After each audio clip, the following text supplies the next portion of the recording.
Hello, and welcome to Cover to Content. I'm moderator today, Allegra Pescatore. I wear a lot of hats around here. I am the IFA Tech Goblin. I'm also an author. I'm a developmental editor. I run a small indie publishing house. But today I'm joining you as an artiste who does covers and interior illustrations. I would like to introduce my wonderful panelists, and I would like them to tell me something. So, who are you? What do you do in the book world? And what's something fun and quirky that you notice about a book because of what you do that normal people probably don't? Let's start with Cheryl.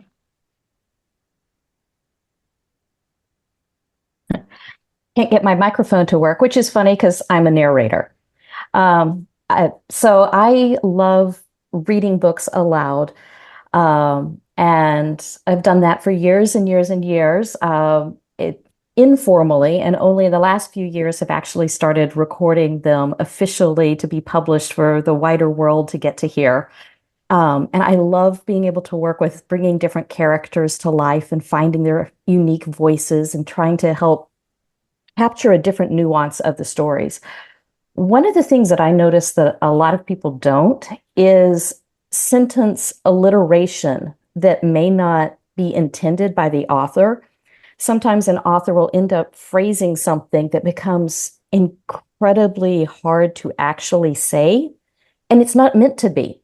It wasn't like the author picked any hard words, but when you put certain sounds next to each other, they don't always flow. But I will also notice, because I will hear the voices in my head, even when I'm reading silently, I will notice different kinds of alliteration that probably even the author might not have noticed unless they also hear all of their sentences in their heads. I make the computer read mine out to me. It has me too. No pity. What about you, David? Well, I am an author. I've got several self-published books out. I've got some stuff coming up on the horizon. I've also worked in the tabletop games industry for Onyx Path.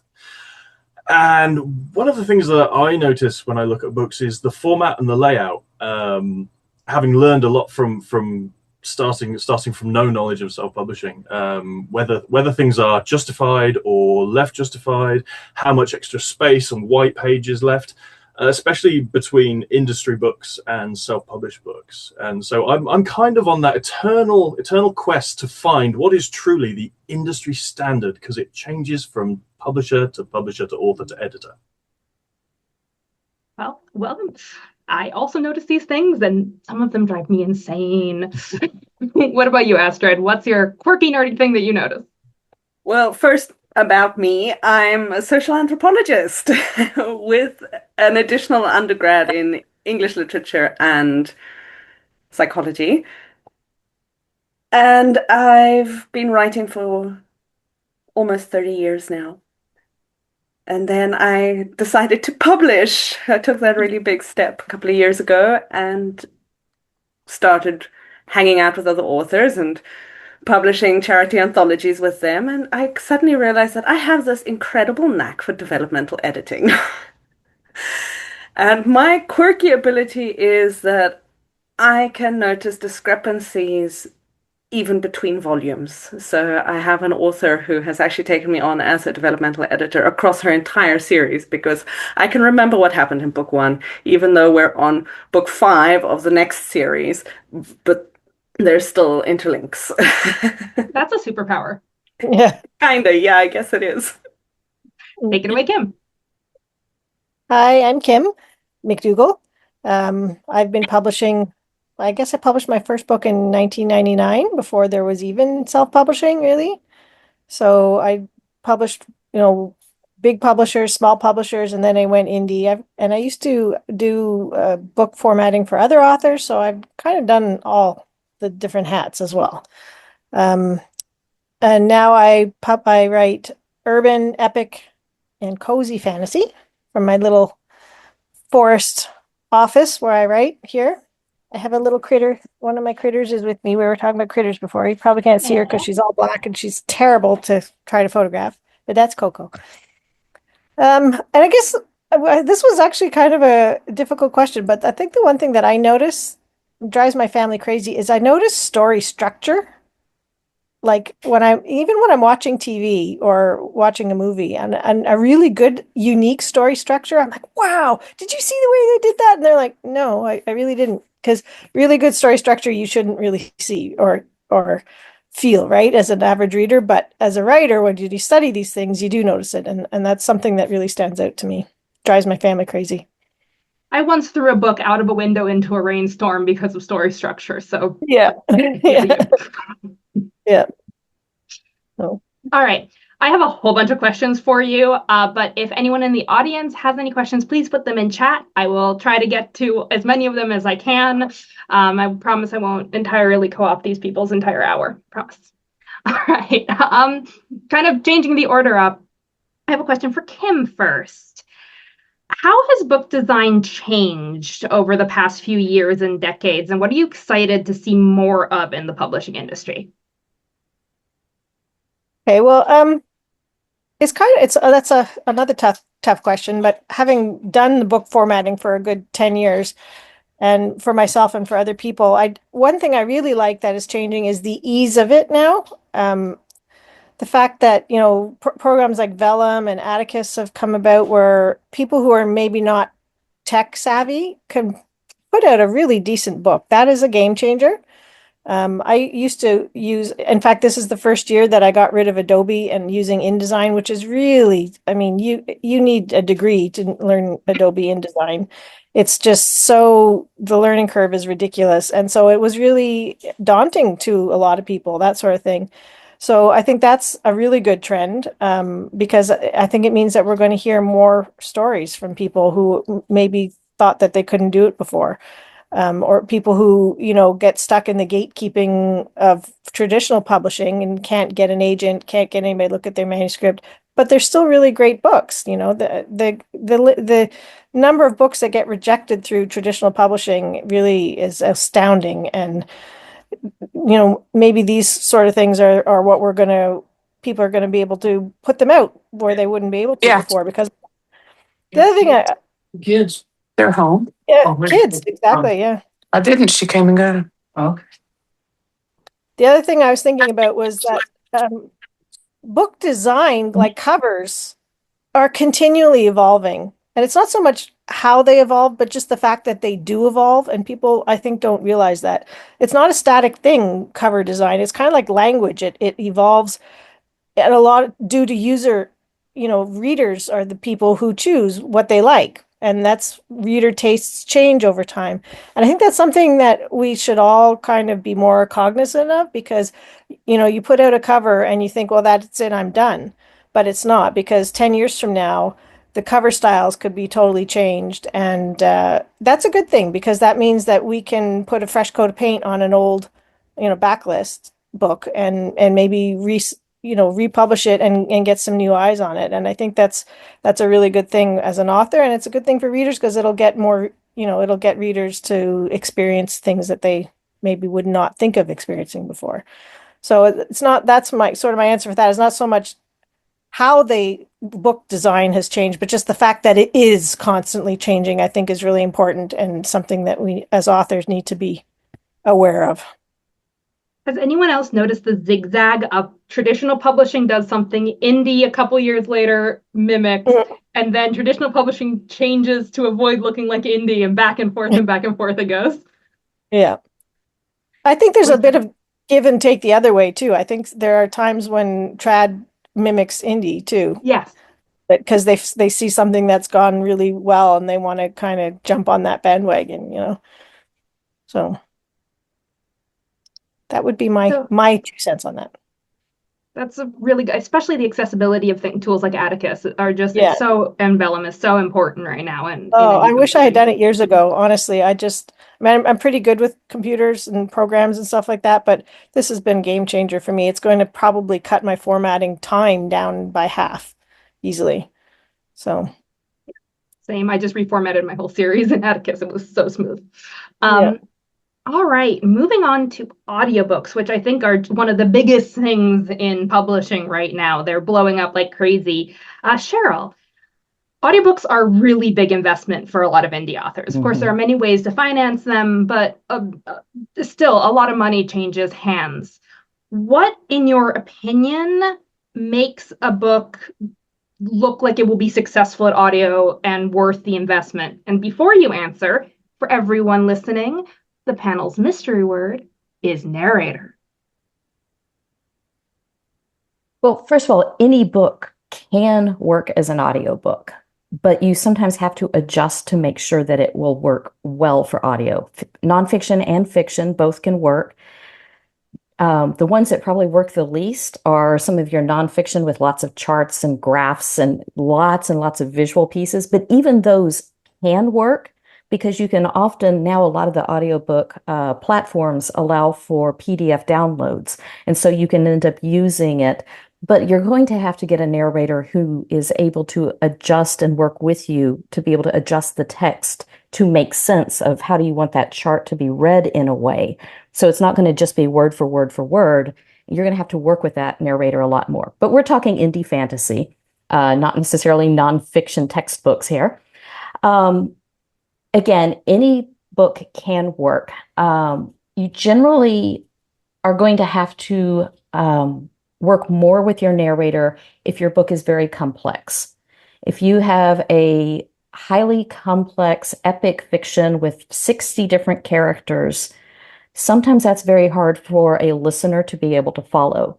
So you'll need to make sure that you pick a narrator who has the ability to keep that many different kind of characters unique and true to the way that you were wanting those characters to be developed. Now, you have to trust your narrator, so you need to do your research and find the right narrator because you don't want to micromanage every voice choice that they have, but you want to pick someone that you trust, that you can work with, to kind of set the tone, make sure you're on the same page in bringing your book to life.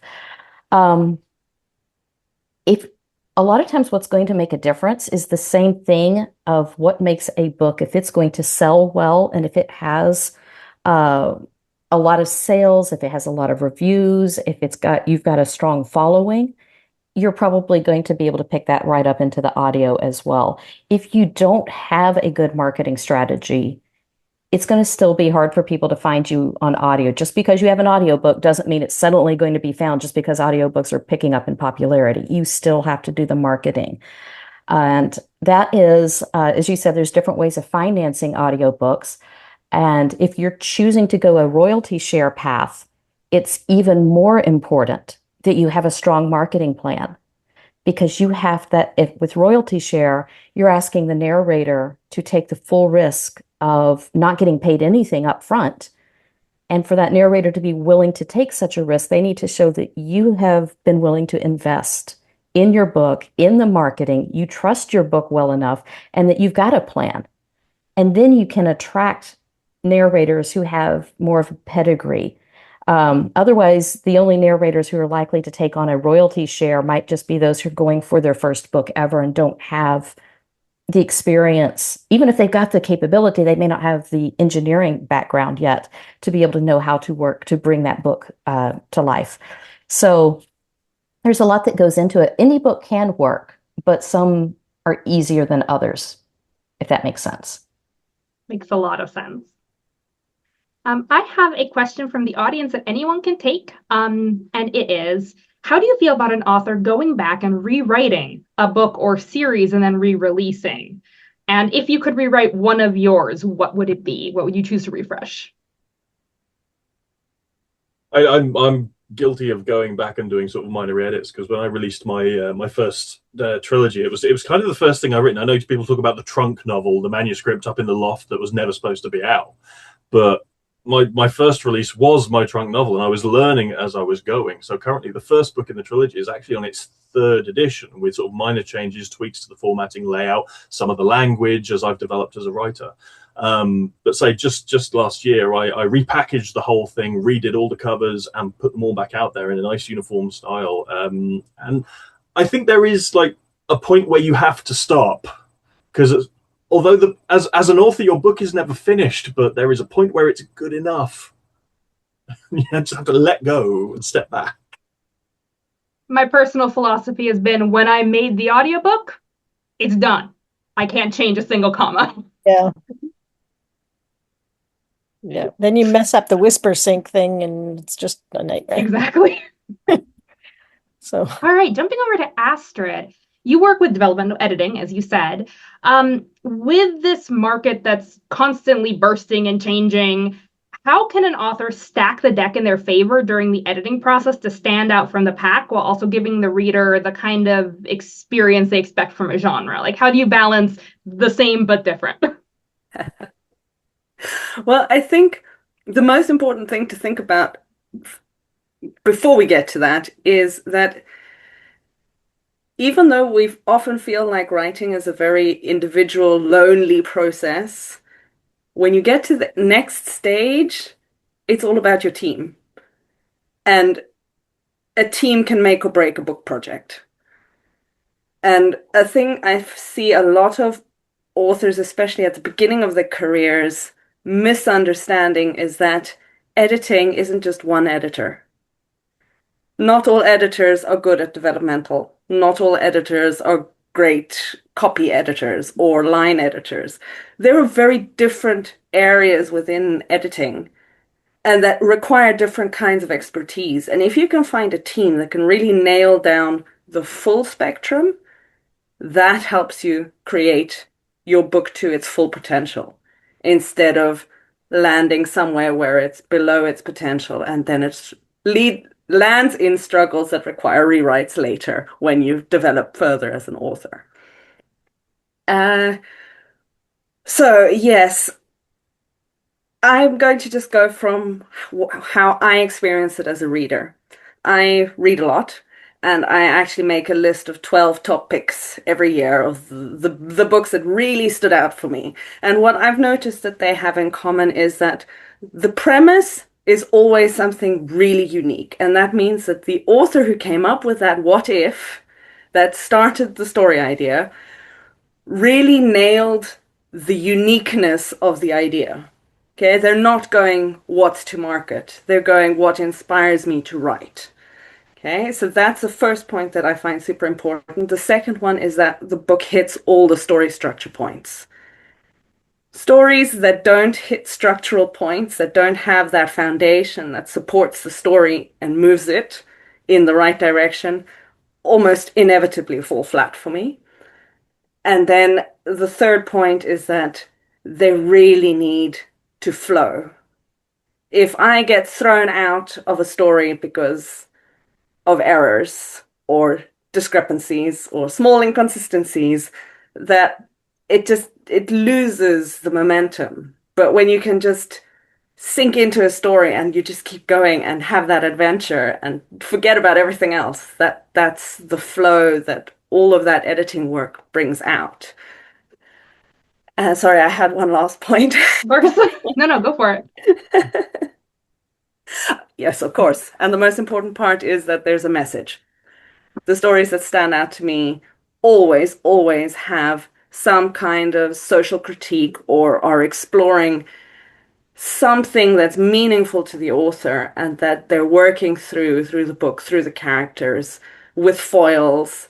And then that theme comes out in a really expansive way that touches the reader and makes them feel like they've learned something.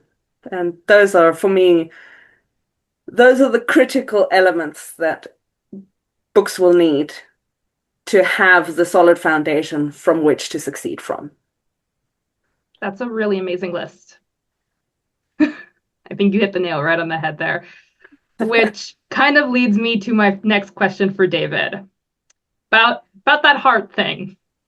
The market is flooded with AI now. AI is writing books, covering books, editing books, narrating books, especially in the Amazon, ecosystem.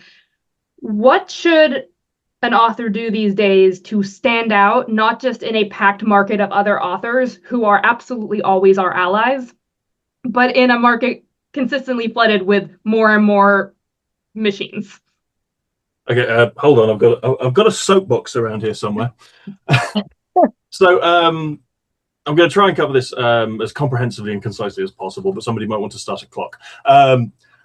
Philosophically, the moral imperative of technological advancement is to improve the lives of the masses, reduce the time we spend on things that must be done to survive, and allow us more time on things that we want to do to live and enrich our lives.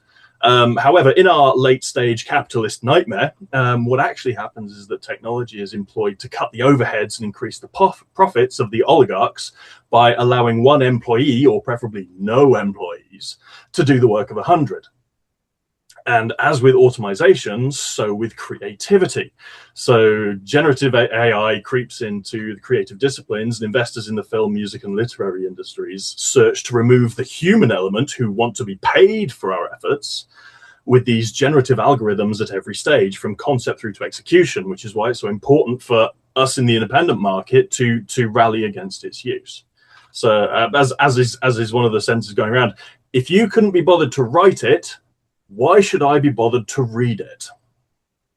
So I guess you got to start with understanding why somebody would use generative AI. And I suspect that it comes down to like laziness, frustration, impatience, and fear. It's like, I've got this idea, but I don't want to spend a year, 3 years, 10 years committing it to the page, only for it to be not as good as I imagined it. But it's not going to be as good. So I went looking for some examples of AI writing, and I came across these two fantastic videos by Alicia Matestik. She's a developmental book editor. One is called I Read AI Stories, and I'm Scared for Us. So that's the first one, and that's a summary of an experiment that Mark Lawrence posted a blog about. So it was 4 human authors write a short fic versus 4 written by ChatGPT version 5, and it's based on it's like a 350 words based on the prompt. It's about a demon. So having the basic summary breaks down to, if you look at the AI generated short fictions, they are clunky and melodramatic with their metaphor. They're inconsistent on detail, and they are impersonal and shallow in terms of communicating nuanced additions. And this was done in late 2025. So although it has advanced some, it's not advanced that far. One of the unfortunate things was Mark allowed people to vote on which ones he felt they felt were AI and which ones were human written, and 2 of the top 3 in the ratings for how good they were turned out to be AI generated. So that's a little bit downheartening, but I'm going to return to that in just a second. The second video I came across was the second video that I watched was "Can you tell which story was written by AI?" And this was a summary of an experiment by the New York Times. 2 1,000-word short stories. One was written by Curtis Sittenfeld, and the other one was written by ChatGPT in the style of Curtis Sittenfeld. And it looking at the 2, comparing them, resulted in these conclusions. It's like the AI story feels vague and placeless in its setting. It identifies feelings and themes too explicitly. There's no nuance to it. It tells and summarizes rather than shows in specificity, and it resolves things too neatly. So there's a lot of things that human authors do which AI can't reproduce. And one of the things that AI struggles to do over a novel length is keep up those plot points, keep consistency, keep continuity. So a lot of the things which you want to be doing to set yourself apart from the AI, you're already doing. But really, the most important thing is to be different. Because what I'd say, the failings of AI, by predating the wider examples of popular works, it is inherently pandering to the lowest common denominator in the audience. And while we do want our works to be accessible, sometimes we aspire to more complex concepts, higher philosophical heights, and sometimes we want to elevate the narrative to and our readers by doing so. While mainstream is mostly looking for the next X insert derivative formulaic brain candy here, independent authors can challenge our readers while entertaining them at the same time. And the main selling point of your work is your passion for it. So when you advertise, when you appear, when you talk to people about your work, that's what sells it to them. Somebody who has put a couple of prompts into ChatGPT and then skimmed it and maybe left a bunch of ChatGPT prompts into it when it reaches publication, is not going to have that same level of passion. So that's my 2 cents on that one. Can I jump in on That was that a one? thesis. I loved that. As a narrator, I get to see lots of different auditions that will come our way to be able to decide which books do I even want to consider to go for. And unfortunately, AI has gotten really good at short form. And it is often incredibly difficult to be able to tell just from this length of an audition script whether something is AI or not AI. And as you all know, the AI detectors do not work. Do not rely on, they give you false positives, they give you incorrect, I mean, they'll be wrong both directions. AI wants to tell you what it thinks you want to hear at Right. all turns. But what I have found is kind of basically what David has ended up saying. Now, if I can look at the entire book, it becomes very evident because you don't get into the depth of character. That is always lacking in AI writing. A scene will be good, but the whole storytelling is missing. You don't know who those are. One character feels a lot like another character. The reasons, the motivations, all of that will be lacking. There will be certain kind of repetitive types of instances that will keep occurring and yet not tying things up. So if you're reading the entire work, it's easier to tell. But in the length of an audition, we have to have other ways that we kind of check. And for me, I look back, I go look up the book, how well it has sold, what kind of reviews a book is getting, or if it's a book that hasn't been released yet, I go and I look up the author and I will see what do they have on their social media? What kind of following do they have? Or how much are they talking about their passion of writing the book? And that it distinguishes really a lot of times a true author versus someone who is just pouring it into fast generating it through. You're not going to be talking about your creative process as much and the time you're investing into the love of your book and gaining a following from different people who want to know what are you going to do if you're just putting it into a computer and asking it to write for you. So that's one of the tools that I end up having to look at before I decide whether a book is worth auditioning or not. And I want to read books that I enjoy reading. If I'm going to be investing the time with all that it takes to narrate, it's a lot more than just a single read through. It needs to be a book that has heart, that has character, that the author cares about, not just something that was thrown together by a machine. It keeps coming back to heart, and I really think that that is always the answer, is what makes a good book. AI can't mimic that. From a very practical point of view, AI struggles with foreshadowing and things like Chekhov's gun because it can't keep the consistency. Yeah. All right. Everyone's gotten a question, so we're going to do a lightning round. Okay. Kickstarters. They are all the rage right now, and everyone's doing special editions. So we're not going to talk about special editions. We are going to talk about brand new book launches. Is Kickstarter a good platform to launch a brand new book? And we're going to start with Cheryl and go around. Oh, well, I'm probably the one that has the least to say on this because I end up working with other people's books. But I've seen some books do phenomenal on Kickstarter that are brand new. Again, it has to do, though, with an author already having passion, having a following maybe for other books that they've done, or they've gotten out in their community and have connected. But I think it's difficult for an author to do it who is a brand new author on their first book that does not have a following at all. I've also seen it come in when people are wanting to do a Kickstarter for an audiobook, if they are wanting to either as a stretch goal or as that is the main thing that they are pushing for on it as well. So it can work for a brand new book. Absolutely. I've seen it work wonderfully, but they usually need a following already. David, to you.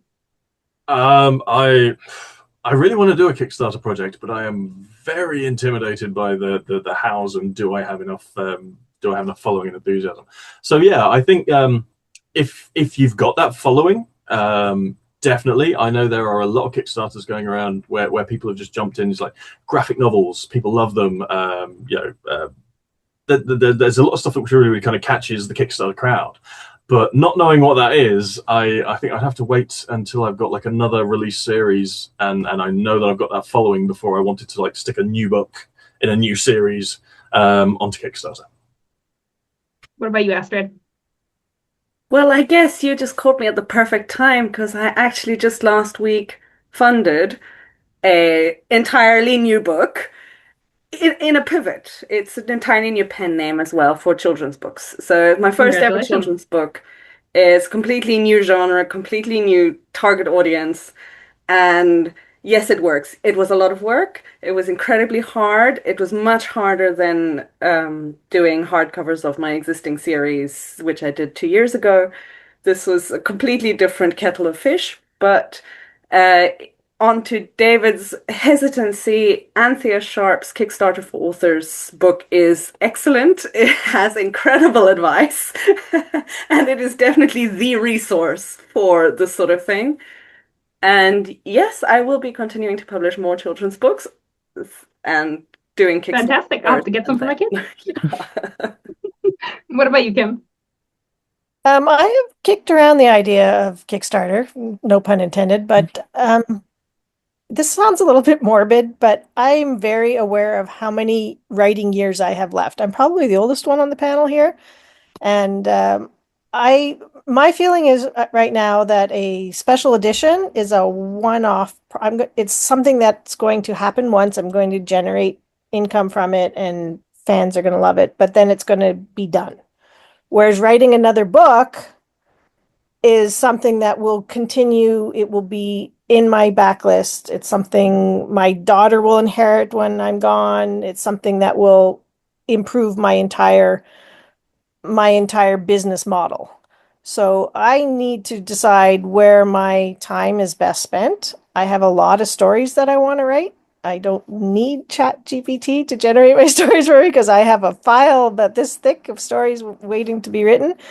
And I just feel that is I don't have a team. I'm me and my editor, and I have a wonderful street team, but that's it. So I also living in Canada, I've done some giveaways and stuff, and shipping from here is a nightmare. It's an absolute nightmare. So if I ever want to do signed copies, that's why I don't have signed copies on my website. It is such a nightmare, and it's even worse now with the tariffs. I hate to say, I tried to do some giveaways at Christmas, and oh my God, it was. I just can't even imagine. And I know Kickstarter's been having trouble. People are getting upset because the tariffs come in after.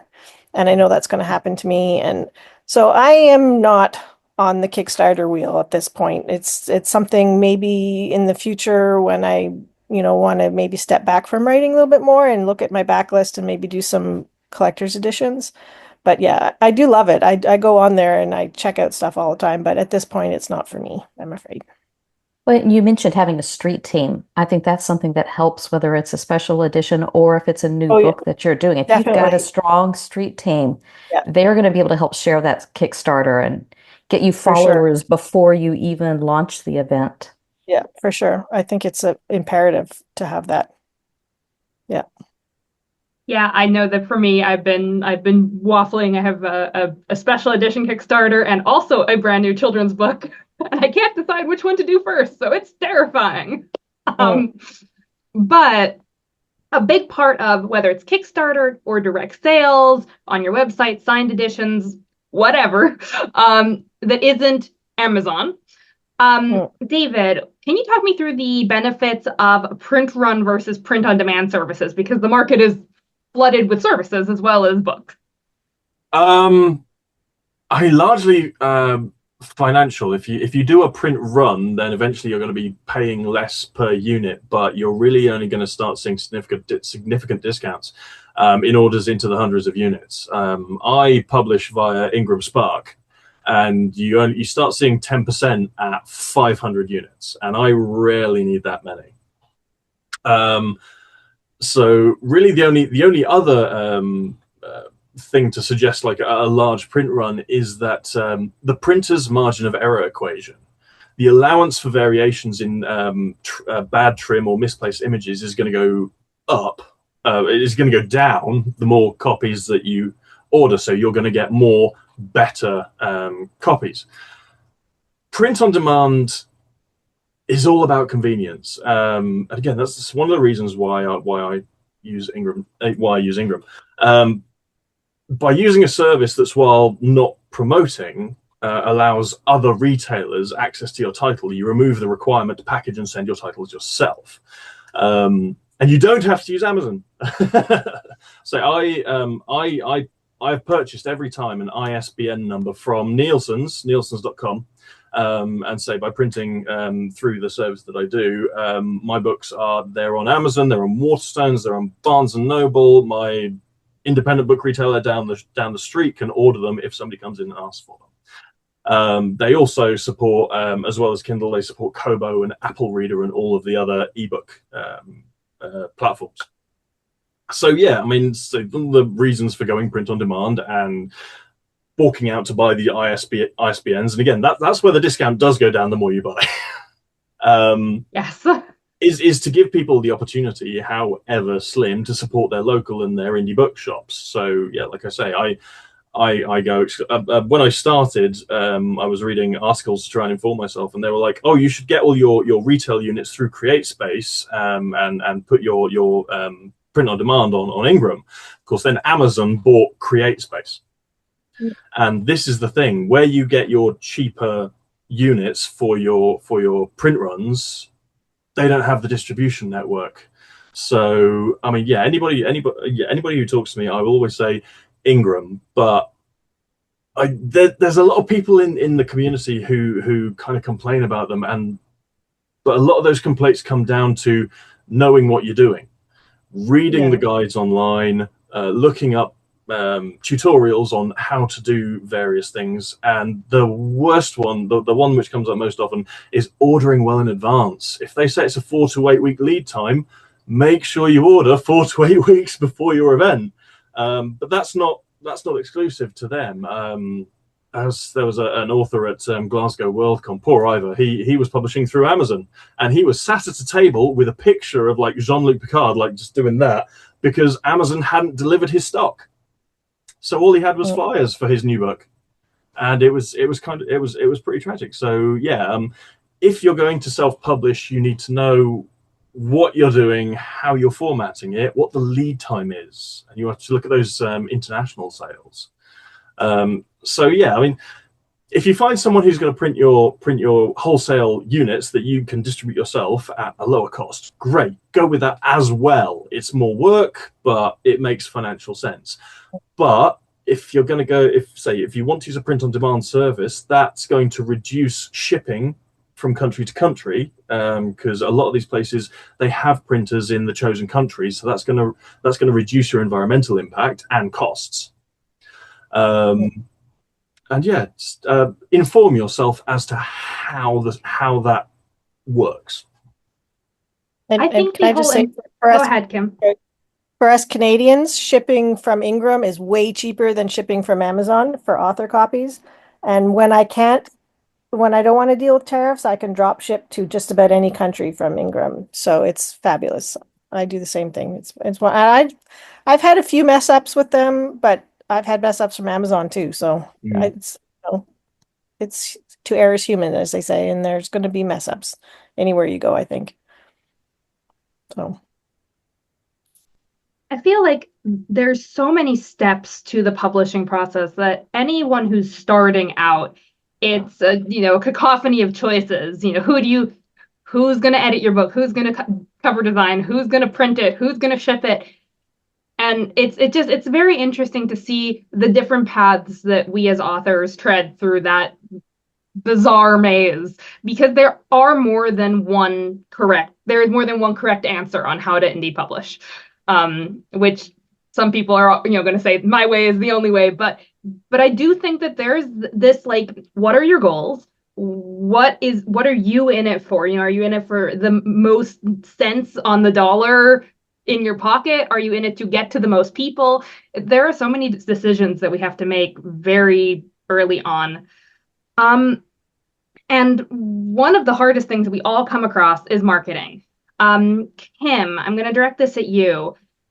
A beautiful book, a well-printed book, doesn't mean a lot if no one's finding it.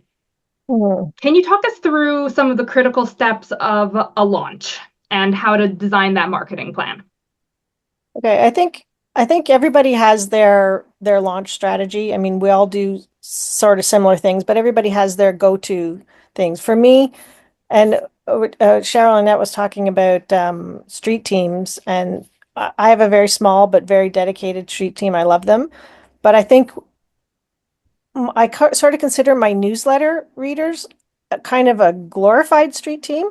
And honestly, I resisted a newsletter for years and years because I thought nobody wants to read my newsletter. I don't have anything interesting to say. And I get so many newsletters that I never read, and I thought, oh, why, why would anybody want to read that? I guess it's imposter syndrome, right? And I resisted it for a long time, and I'm so glad that I finally gave in. I have about 7,000 people on my newsletter subscribing list now, and um, I would say every time I send out a newsletter, I get at least a handful of responses, people come in. So that was the first thing that really surprised me about newsletters was the connection between me and the reader and I.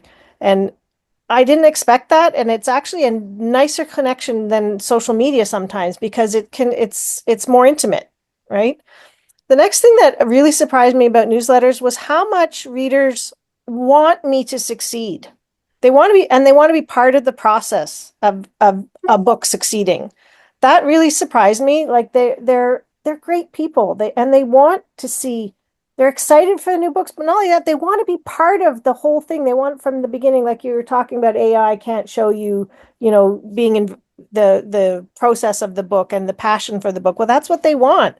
And it's it's heartwarming, but it also gives you a reason to keep writing in a way, right? Because you have somebody that you are accountable to. So, but the thing is with newsletters, if you have that connection to the reader and you have these people who are invested, you automatically have a sort of a street team. And they want your book to succeed. They want it as soon as it's out. So you know they're going to read it as soon as you put it out, and they're happy to review. And if you ask them to do something like, oh, could you guys go and put one time I asked my newsletter readers to go and put my book that's coming out on their want to read list on Goodreads. And they do, just because because we have that kind of connection, and it's a wonderful thing. So the thing about a launch is when those first few days, okay, you have no reviews. Your book has very few sales unless you have, pre-orders. And then you get a couple reviews. And on Amazon, it's sort of a snowball effect. You get a couple reviews and Amazon sort of sits up and takes notice and says, hey, someone likes that book. So maybe we'll put it in front of a few more people. And then a few more people read it, you get a few more reviews, and it's a snowball effect. But you need that little core at the beginning. You need those 3 or 5 or 10 reviews, however many it is. So a newsletter is where you get those. And I think for me, that's why it's my number one tool. And especially now, I would say a dedicated group online. I love my Facebook group. I have a Discord group as well, which is not as active, and I do love my Facebook group, but I don't own my Facebook group. Facebook can do whatever the heck they want with it. They can change the algorithm. I have no say in it. I own my newsletter. It's the one thing I can control. I own those, that list. I can decide what I want to do with it. So, but it is that personal connection, both of them. I think they're both equally important. And I don't have a huge Facebook group, but they're really dedicated in a wonderful way. And they will take the time to make sure that they write a review, which we all know is critically important. So for me, that is probably my number one. When I talk to new writers and I say, even if you don't need 7,000 subscribers like I have, you need to start and you want the organic subscribers. You don't want to go pay to get subscribers because they're not real subscribers. They don't care about you. You need the organic subscribers who really want to be there, really want to be invested in your book. And even if it's only 100 or 200, you only need a few to start that snowball rolling on Amazon. So to me, that's my number one launch. I mean, there's lots of other things that we do, but paid ads.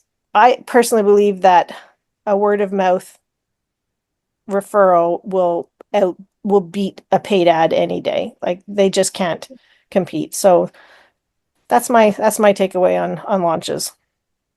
Fantastic. I actually want to piggyback off of this because you talking about this relationship between author and reader and how important it is. And I'm going to actually direct the next question at Cheryl because I've noticed the same thing happens with narrators and listeners. A lot of people will go and hunt down their favorite narrators and listen to anything that they record. What does marketing look like on your side?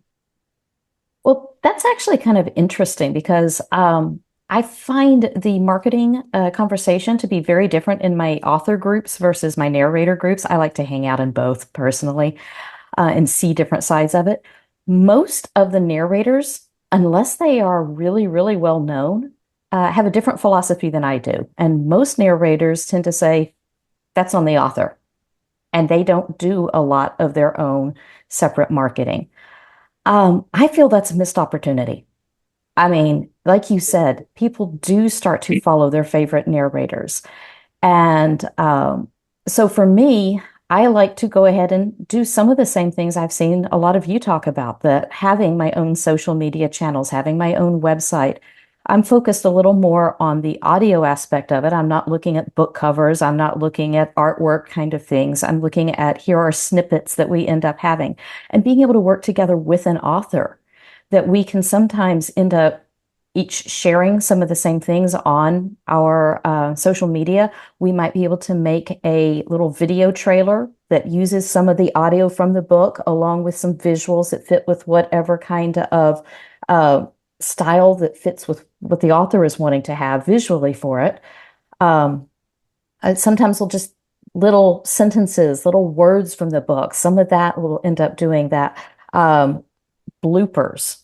Those have been some of the best things, being able to have some of the blooper reels being able to be shared from trying to read the book. Because like I said earlier, we don't read it correctly the first time. There's a lot of different takes, but people like blooper reels. They like seeing you mess up, but laughing about it together. Because again, they're seeing that process. They're seeing it being created. It didn't just magically happen and it wasn't just done by AI. There's a real human there who makes real human mistakes and then corrects them. Let's say I actually made a couple of notes of some other things. Again, similar kind of things, behind the scene videos, and hanging out in groups like this is kind of a fun thing too. But I like having that kind of connection, but not all narrators do. And a lot of narrators are going to say, that's on the author.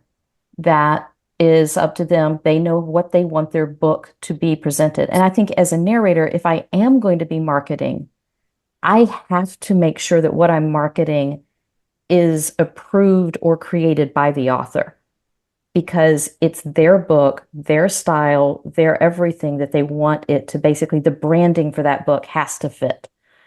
And I do not want to create a graphic that doesn't fit with the branding for that book. So the author still needs to take lead, but I can definitely be involved with it. In fact, I'm contemplating putting together an author or a narrator newsletter, and there's not very many of them out there to follow to see what other narrators have done. There are some. There's a lot more author newsletters than there are narrator newsletters. It's one of those things I'm still kind of wondering how much of a following would there be? But I'm willing to test the waters to see if that is something that people want and would follow the same way that they do their favorite authors. The flip side of it, kind of touched on this earlier. If you're an author and you are wanting to get a narrator, it's really important to let that narrator know what your marketing strategy is and let them know if you are wanting them to be involved in it. Some are not wanting to, some will love it. If it's royalty share, it's to both of your benefit that both of you are marketing. But if you're going through, say, ACX, that's one of the most common places for royalty share to be done. There's a place in there to state what your marketing is. Include your newsletter information, include the fact that you have social media, include what some of your other books are, some of the reviews. Let those potential narrators know your book is worth taking a risk on. Again, a lot of narrators aren't going to do royalty share unless they have that social proof that it's worth the risk. Yeah, as an artist, I feel the same. Like I spend so much time working on special editions and covers, and I want to market those books. I want my authors to do great. Like I love working, doing the back and forth. I feel like I'm part of their team. And to me, it makes sense, but a lot of artists, deliver their final draft of a piece and that's it. They're gone. I do feel like there's a weird missed opportunity in a lot of adjacent fields to books that could have more room to grow. Right. All right, Astrid, one more question to you, and then we're gonna start wrapping things up. A lot of us write series, not just standalones. What can an author do during edits, during that developmental stage to set themselves up in success, not just in this book that they're publishing, but in all the ones that follow? The perfect question, actually, because a series has to hit all the structural points as well as each individual book in it needs to hit those structural points. So I hate to say this to the pantsers, but you need to learn how to plot. Yep. If we just take, for example, just one that most people will know, Pride and Prejudice is an incredibly structurally complex narrative. But when you realize that it was published as 3 separate books, it suddenly all makes sense because it hits all of the plot points or all of the structural points across the entire story, as well as each third hitting all of the structural points as well. And that's why it's so complex, and that's why it just works, because it really pulls you in, and then the characters don't let you go. Yeah, so if you are a pantser, then I suggest that you write your entire series, and then in the editing, those pieces, the inconsistencies that crop up across series, will be much easier to fix than what a fellow romance author did recently, which was she wrote 5 books of her series and was starting book 6 and suddenly realized that where the series was going didn't match very important elements in books 1 and 2, and has now had to stop writing her series to go back and revamp books 1 and 2 plus a few tweaks in book 3 before she can continue with 6, 7, and 8. Oh dear. So I suppose if she could have written the entire series before publishing book 1, this issue wouldn't have cropped up. But of course, we can't all invest that much time into writing an entire series before we publish book 1. So on that point, my advice is have an outline at least for the structural elements that goes for the entire series, so you know at least where you're aiming for, even if side trails crop up on the way there. And then you will need to keep track of what you have, the details that you have already laid out, especially in world building and characters. I actually have a spreadsheet because even though I write standalones, they all interconnect in some way. So my world is very expansive, and for that reason, I have a lot of notes that I've actually managed to put into a single spreadsheet, which is really cool. Color-coded spreadsheets are how I show love. Yes, exactly right. I deeply understand. It's how you keep track of the details. You gotta. My brain can't. Okay. So And we are sorry, almost out of time. just the last point is, if you can, have the same editing team throughout, because it's always easier to find the inconsistencies if you've got more than one brain working on it. Yeah. All right, we are almost out of time. So as we're heading out, can you each let us know where we can find your books or services, and one piece of advice for a brand new author starting out today? Kim, let's start with you and go in the opposite direction that we started. Okay. I'm at kimmcdougall.com. You can see all my books there. I have links to wherever they're available all over the world. And as I said, I don't do any signed copies on my site, but some of my books are wide and some are Amazon only. It depends on the series. And I have lots of other fun stuff on my website too, maps and playlists and character sketches and deleted scenes and stuff like that. Something I guess I'm a real big proponent of butt in the seat for new writers. It's so easy as a new writer just to not write. And it's much easier to not write than it is to write. And I think that's the biggest hurdle that we all had to get over at some point. You have to be accountable to yourself because you're not doing it for anybody else but yourself. There's no boss, there's no time card, there's no whip at your back. You gotta do it yourself. Butt in the seat and just write. You can edit it later, but you can't edit a blank page, as they say. That would be my advice. Wonderful advice. Astrid?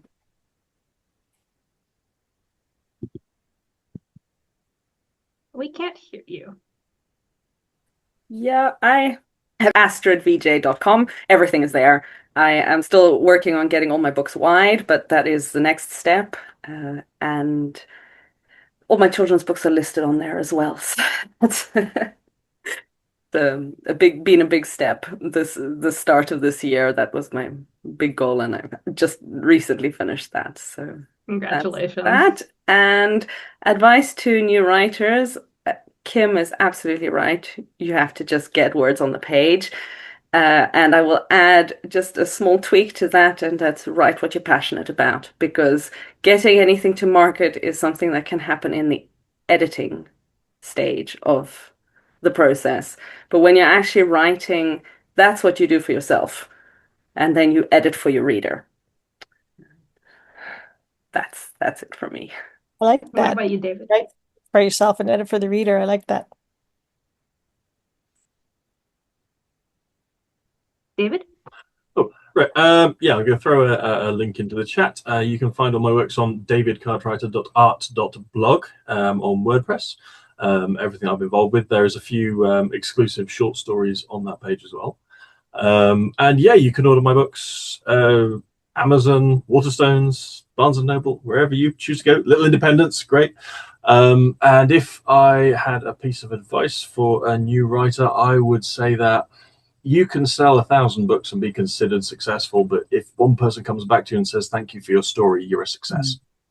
That's got me through some very hard times. What about you, Cheryl? You can find me mostly on social media on Instagram. I am on Facebook, but I use that more for my communicating with friends, family, and all of that. For my narrator stuff, you'll find me at Cheryl Annette Voice. I'll put that in the chat here in a bit. And then my website is cheryl-annette.com/narrator. And I hope to see some of y'all there and get to meet more of you that way as well. And like I say, I'm thinking about starting that newsletter. So if any of y'all end up wanting to subscribe for it, watch for that to pop up pretty soon on the website as well. I don't have advice for authors other than from a narrator perspective, make characters that we love to bring to life. Your reader will love you for it. Your narrators will love you for it too. Thank you all. As far as me, you can find my books everywhere books are sold, because I also just went wide, and also on projectaobooks.com. If you're looking for my art, I'm on Facebook as Allegra's Art Alcove. And I've always love working with authors, especially authors of IFA. It's just a delight. Again, the mystery word for this panel is narrator. So thank you for participating in our wonderful Dragon Horde giveaway. And finally, my advice to all of you in this time with robots taking over publishing and the world falling to pieces is be kind to yourself. It's really hard, and we all put a lot of pressure on ourselves to succeed, and it can feel really lonely, but you do have a team. We're all in this together, and it's okay to take a breath. All right. Have a wonderful evening, everyone, and thank you for coming.